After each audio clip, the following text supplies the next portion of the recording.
যেমন একটি ট্রেন মালদা থেকে উধনা এক্সপ্রেস, মালদা থেকে উধনা প্রত্যেক রবিবার দিন ছাড়বে 6 অক্টোবর থেকে, হ্যাঁ, যেটি আবার উধনা থেকেও ফিরবে প্রত্যেক মঙ্গলবার। তেমনি আছে হাওড়া থেকে খাতিপুরা, খাতিপুরার উদ্দেশ্যেও প্রতি রবিবার 6 অক্টোবর থেকে এই ট্রেনটি চালু হবে।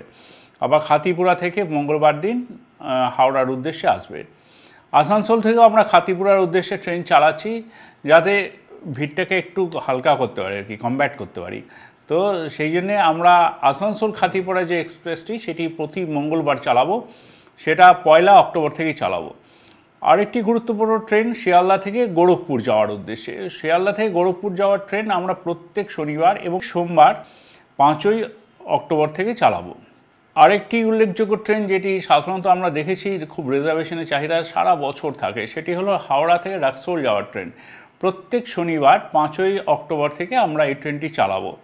আবার ওটি রাক্সোল থেকে ফিরে আসবে ওই প্রত্যেক রবিবার দিন।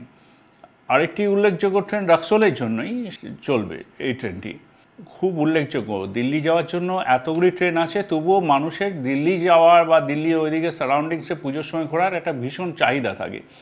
সেই সব কথা মাথায় রেখে আমরা এবার একটা ডেফিনিট একটা রুট বার করেছি। সেটা কীরকম?